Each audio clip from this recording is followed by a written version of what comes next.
Assalamualaikum warahmatullahi wabarakatuh. Bertemu lagi dengan suara saya, Alex Suhendra. Nah, kali ini kita akan melihat proses pembuatan blak wayang Bima Gagrag Cirebon. Ya, mungkin beberapa teman-teman ada yang baru melihat ya, bagaimana wujud dari wayang Bima Gagrag Cirebon. Tentu saja berbeda dengan yang dari Gagrag Surakarta, dari Yogyakarta, dari Kedu, dari Jawa Timur, dan dari tempat yang lain, tentu saja dari Bali. Nah, ini karena sifatnya adalah saya gambar blak ya, blak wayang, jadi tentu saja tidak akan detail ya, tidak akan sampai misalnya rambutnya, seritannya saya gambar keluar gitu yang kayak obat nyamuk itu ya, enggak ya, karena ini adalah blak. Jadi ini yang akan jadi acuan untuk menatah di kulit nantinya. Jadi setelah kulit dipentang terus bagus, pentangannya sudah lurus ya, tidak bergelombang lagi, minimal 4 hari itu, kemudian ditaruh di atas ini, di atas blak wayang ini. Itu kan transparan ya, tembus pandang kulit itu ya. Tapi kalau kulit kulit kambing memang kadang ada yang butek kayak warnanya ya, putih gitu, jadi agak susah untuk ngeblak. Paling ya pakainya kertas karbon atau apa sih ya, itu yang warnanya biru atau hitam, atau ada yang merah juga kalau nggak salah. Tapi kalau kulit kerbau dan kulit sapi itu bening ya, bisa ditaruh di atasnya dan kita bisa ngeblak gambar itu. Nah, biasanya karena saya tuh belum pinter banget ya untuk bikin langsung di kulit itu ya, saya bikin blaknya dulu, ukurannya sesuai dengan porsi wayangnya, proporsinya. Nah, ini wayang yang Bima yang sedang saya bikin blaknya ini ukurannya kidangan ya, kurang lebih tingginya itu ada di 40 cm. Karena ini wayang kidangan ya. Kalau wayang kidangan yang misalnya model katongan dan seterusnya itu biasanya tingginya di 30 sampai ya 32 gitu. Ukuran Gatot Kaca itu kidangannya ada di maksimal 35 gitu. Nah, karena ini Bima itu kan tinggi besar ya, aslinya aja kalau Gagrag Cirebon yang standar itu tingginya 69 cm gitu. Nggak sampai 70 cm ya. Kalau Surakarta memang lebih tinggi, ada yang 70, ada yang 72 gitu, tergantung wandanya apa ya. Kalau Yogyakarta kayaknya hampir sama ya, tingginya itu dengan Gagrag Cirebon ya, lebih pendek sedikit beberapa senti, 2 cm itu paling. Nah, ini karena kidangan jadi ya lebih kecil tentu saja ukurannya, mengikuti standar porsi wayang kidangan yang lain. Ini sekitar 40 sampai nggak sampai 45 kayaknya, saya nanti tak hitung lagi lah ya. Nah, jadi untuk keluarnya itu ya nggak saya detailkan ya, untuk batikannya ya itu nanti kalau udah tergantung pas saya nanti natah ya, itu saya serahkan ke saya waktu natah ya, gimana ukirannya. Nanti setelah itu detailnya lebih lagi ya pas nyungging atau pas mewarnai. Jadi kalau blak ya memang begini aja, nggak neko-neko, hanya untuk acuan ya, kerangka atau acuan untuk menatah atau memahat di kulit nantinya. Baik, ini saya akan ceritakan sedikit tentang wayang Bima ya. Pasti sudah banyak yang tahu, tapi ya tidak semua orang tahu, karena sudah banyak itu belum tentu semuanya ya. Bagi teman-teman yang sudah tahu ya silahkan nikmati saja gambarnya. Bagi yang belum tahu ya boleh mengikuti cerita yang saya sampaikan ya. Jadi sepengetahuan saya, wayang Bima itu kalau di bahasa Sangsekerta itu artinya adalah yang hebat gitu ya, atau yang mengerikan, atau yang wow gitu ya, pokoknya yang berkaitan dengan hebat-hebat gitu ya. Kalau ada nama lain dari Bima itu Wrekodara, itu artinya si perut serigala ya. Nah, perutnya itu makan terus tapi nggak bikin gembrot gitu ya. Maaf loh, ini saya nggak body shaming loh ya, maaf kalau ada yang tersinggung ya. Kayak gitu. Nah, di masa kalau Bima itu ada yang di pedalangan itu tentu saja anaknya Pandu ya. Anak Pandu dipuja dari mantra pengasihannya Kunti untuk memanggil Betara Bayu. Jadi secara batin adalah anak Betara Bayu, tapi secara sah gitu ya, itu anaknya Pandu dan Kunti tentu saja. Tapi kalau versi India itu ya tentu saja ini adalah anak dari Bayu, karena kan Pandu dapat kutukan dari Resi Kindamana yang tragedi memanah menjangan itu ya di hutan, yang ternyata adalah Resi Kindamana yang sedang menyamar, menyamar lah, beralih rupa menjadi seekor kijang dan melakukan hubungan dengan istrinya di hutan, dan ternyata sama Pandu dikira itu adalah hewan menjangan beneran, dan ternyata kena panah saat melakukan hubungan.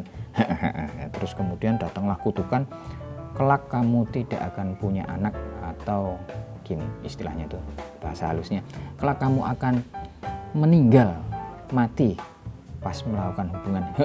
Ya, itu kan tafsir masing-masing, itu sastra banget ya. Ada yang mati itu secara syahwatnya atau apalah tubuhnya gitu ya, macam-macam. Nah, apapun itu tentu saja banyak versinya ya. Tapi ya nggak usah fanatik ke versi yang lain. Kok Bima tuh harus gini. Bagi saya sih ini cuma wayang, ini cuma benda ya. Ini cuma benda yang bisa dijadikan wahana atau media ditunggangi untuk menyebarkan kebaikan. Jadi nggak usah fanatik lah, mau versi yang mana aja ya. Selama itu untuk menyebarkan kebaikan ya monggo-monggo saja. Tapi kalau kemudian jadi gontok-gontokan, jadi bertengkar hanya karena beda versi, dan itu wayang, itu kan ya bagi saya sih bukan sekedar bagi saya itu miris sekali ya. Lebih baik mikirin itu loh, pejabat-pejabat kita yang kita gaji, itu pegawai-pegawai kita yang kerjanya nggak becus itu di pemerintahan. Nah, lebih baik ngomongin itu aja itu. Mereka itu kan jongos kita ya, digaji oleh kita, tapi beberapa kerjanya nggak becus, bahkan korup segala macam. Nah, itu lebih baik mikirin itu lah, daripada mikir kayak mana versi yang wayang yang bener, mana yang lebih bagus. Model Surakarta lebih bagus, Yogyakarta lebih bagus, Kedul lebih bagus, lebih bagus lagi Cirebon. Ngapain, nggak jelas lah kayak gitu. Itu kayak nggak ada lagi yang bisa diurusin hidupnya, kok ya sempit sekali ya. Semua wayang bagus kok, semua versi itu bagus selama itu untuk menyebarkan kebaikan, mengajarkan kebaikan, untuk menanamkan kebaikan, itu lebih mulia daripada ngurusin hal-hal kayak gitu ya. Nah, terus kemudian selain bahwa dia adalah anak Pandu dan Kunti, juga termasuk misalnya Betara Bayu itu ya. Masa mudanya Bima ini lucu ya. Jadi pernah suatu saat, ini saya akan menceritakan sedikit aja ya. Suatu saat itu Bima itu diracun ya sama waktu masih kecil ya, masih bocah itu, diracun oleh Duryodhana CS, oleh Kurawa karena jealous gitu ya. Dikasih makanannya diracun. Nah, pas udah pingsan gitu, pas keracunan, Bima itu dicemplungkan ke Sungai Gangga untuk meninggalkan jejak rencana pembunuhan mereka gitu ya. Ternyata pas dicemplungkan ke Sungai Gangga itu dipatok ular banyak banget, malah sembuh gitu ya. Terus ularnya malah dipitesi itu sama si Bima kecil gitu, dibuat mainan, ada yang mati juga itu dipenyek-penyek sama si Bima ini. Dan kemudian salah satu ular melaporkan kepada rajanya. Rajanya adalah Naga Basuki ya, atau Wasuki itu. Nah, ternyata pas Basuki menemui, terus ditanya, kamu anaknya siapa? Terus bilang, aku anaknya Pandu. Wah, ternyata malah jadi itu ya, terus ngomong sejarah kowe iki mbiyen pas masih cilik.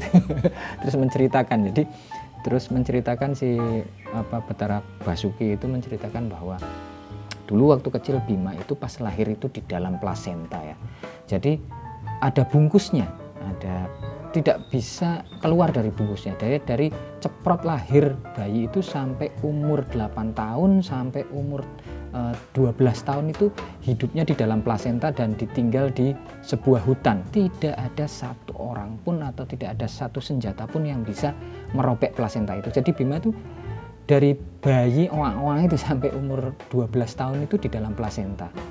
Hidupnya di dalam situ. Sampai kemudian ada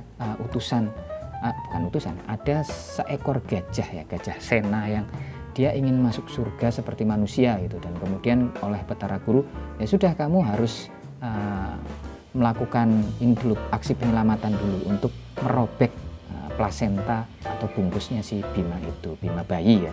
Nah kemudian disobek, ternyata pas gadingnya menusuk plasenta itu, berhasil menusuk, itu mengenai Bima marah, gadingnya dipatahkan dan dibunuhlah si gajah Sena itu.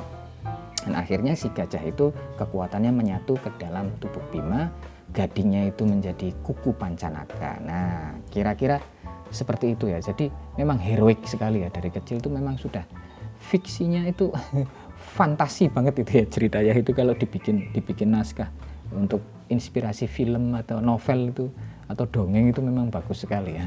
Kayak gitu, hidup di dalam plasenta, bayangkan hidup di dalam plasenta selama 12 tahun. Itu sampai Arjuna itu lahir, dan Arjuna itu jadi bocah itu yang keluyuran itu, umur berapa ya? Kayaknya sih perbedaan Bima dan Arjuna itu cuma beberapa tahun kok. 2-4 tahun lah, saya lupa. Jadi Arjuna udah bisa main sepak bola di luar itu keluyuran gitu. Bima itu kakaknya itu masih di dalam plasenta ya, sampai umur 12 tahun gitu. Nah terus juga ada apa lagi, ceritanya banyak sekali, panjang sekali Bima itu sampai dia dewasa, kemudian mengalahkan Raja Baka gitu, yang menyerahkan diri jadi kueh bolu itu, yang mau silakan dimakan itu. Banyak banget, mungkin saya akan bisa ceritakan di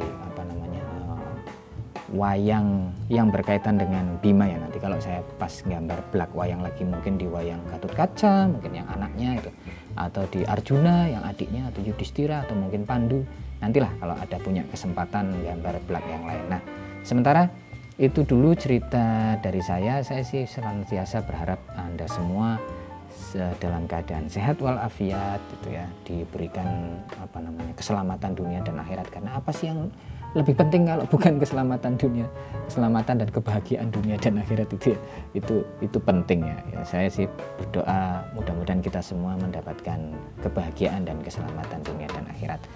Baik, itu dari saya. Ini wayang blak wayang ya, jadi tidak akan detail, tidak akan sampai rinjit-rinjit kayak di gambar-gambar sebelumnya, episode-episode saya yang sebelumnya. Ini hanya blak, sifatnya hanya acuan atau kerangka untuk nanti saya membuat wayangnya. Dan ini gagrag Cirebon yang tentu saja berbeda dengan gaya dari daerah lain.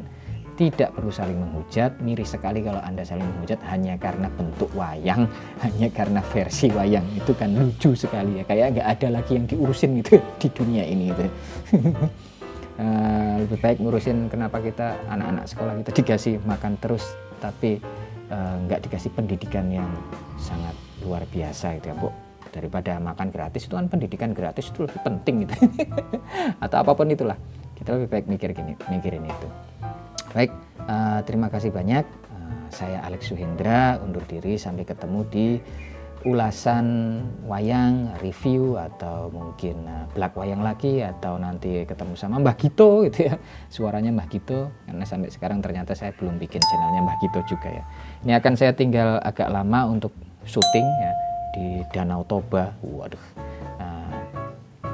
gitu. Terima kasih banyak. Assalamualaikum warahmatullahi wabarakatuh.